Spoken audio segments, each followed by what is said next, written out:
Number 1. Mashal, Magic and Muscles Second Season.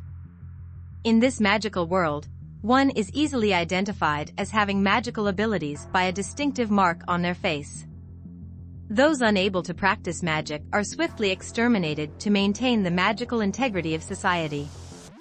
However, deep within a forest lies an anomaly in Mash Burndead, who can be found pumping iron with one arm and lifting a cream puff with the other. This aloof boy with superhuman strength, but no magical abilities, leads a quiet life with his father, far removed from society.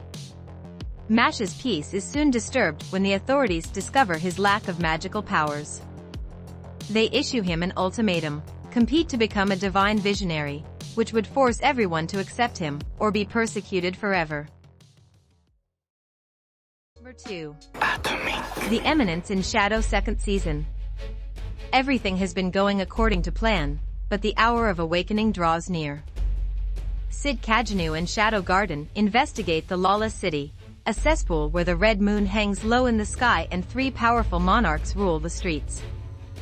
The true draw for Sid, however, is one who can draw blood, the Blood Queen, a vampire who has slumbered in her coffin for eons. Her awakening approaches, and Sid could finally face a day of reckoning. Number 3. The Kingdoms of Ruin. For ages, humanity flourished through the power of magic, a gift from witches to aid mankind. But times have changed. The scientific gear expansion has made both magic and witches obsolete. In order to liberate humanity from the blight of magic, the mighty Redia Empire began a ruthless hunt to exterminate all witches. Adonis was only a boy when the hunt began, apprenticed to a witch he dearly loved.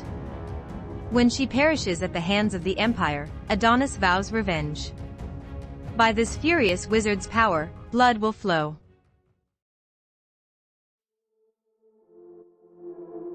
Number 4. Bushoku no Berserk. Fate Graphite is one of the Forsaken. Cursed with the skill gluttony, he is ever starving, never sated, until the day he kills a dying thief and devours the man's strength and his soul. The true hunger of Fate's gluttony has awakened, and if he can learn to control his power, he will at last be the master of his own destiny. Number 5. I'm giving the disgraced noble lady I rescued a crash course in naughtiness. On the run for crimes she did not commit, disgraced noblewoman Charlotte Evans collapses deep in the forest. A sorcerer named Alan Crawford, also known as the Demon Lord, finds and defends Charlotte from her pursuers.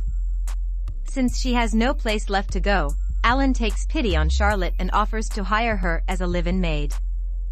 Alan quickly realizes that Charlotte has faced ridicule and hatred all her life from her so-called noble family, and she has never known what true freedom feels like. He decides to teach her about all the naughty things the world has to offer and enables her to surrender to her whims and impulses. Number 6. Helk. 3 months have passed since the Demon King was defeated by a hero. Mankind rejoices over their victory, but dwellers of the demon world do not share the same sentiment.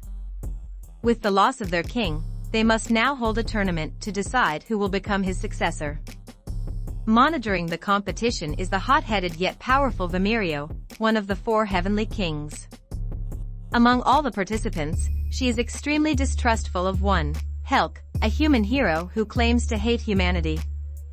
As much as she wants to get rid of him, it is impossible due to Helk's incredible strength and popularity. Number 7. The Demon Sword Master of Excalibur Academy. Battles for ancient kingdoms are nothing compared to the battles of a classroom. Awakening from magical stasis after 1,000 years, the Dark Lord Leonis suddenly finds himself in the body of a 10-year-old boy. He quickly meets Roselia, a girl confronting the voids, creatures that have nearly exterminated humanity. Determined to uncover the mysteries of this strange new era, Leonis enrolls in Excalibur Academy, a school that trains students to fight back against these enigmatic monsters. Number 8. Reign of the 7 Spellblades. Impressed by Nanao Hibia's skill with a sword, Kimberly Magic Academy instructor Theodore McFarlane saves the samurai from certain death amid a fierce battle.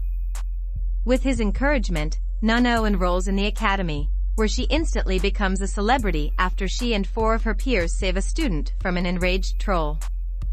Under the leadership of Oliver Horn, a young man who seems to hide a troubled past, Nano and her newfound friends start their magical apprenticeship at Kimberly, where only 4 out of 5 students make it to graduation in one piece. It does not take long for Oliver and his friends to experience the dangers of the academy firsthand, as a near-death encounter in the labyrinth under the school leaves Nano grappling with her bloody past. The inexperienced yet determined students must stick together if they want to have a chance to survive and uncover the mysteries that the academy holds. Number 9. My daughter left the nest and returned an S-rank adventurer. After losing his leg as a newbie adventurer, he retired and returned to his hometown in the countryside. Doing things such as collecting medicinal herbs, exterminating magic beasts and wild beasts, and helping with the villagers' farm work, it's hard to decide whether to call our protagonist an adventurer or a handyman. And while doing these things, his age quickly approached 30. One day, while searching the mountains for herbs, he discovered an abandoned child. Thinking that he couldn't just leave the child, he took her home and raised her until his age approached 40.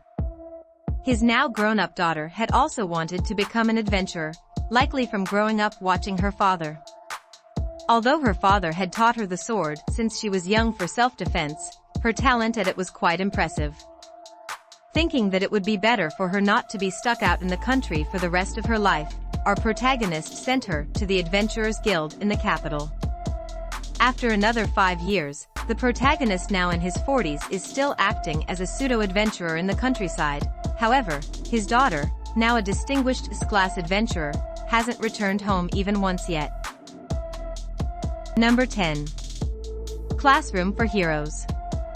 After defeating the Demon Lord, the great hero Blade finds himself on the brink of death. Though he miraculously survives, he loses a significant portion of his strength. Being stripped of his immense power frees Blade from the obligation of being humanity's savior. He chooses to spend his newfound free time embarking on a new quest, making friends. Blade enrolls at Rosewood Academy, an institution that trains prospective heroes to become bona fide champions of justice. He quickly fits in, befriending his fellow classmates and helping them through the trials and tribulations on the path toward becoming a hero.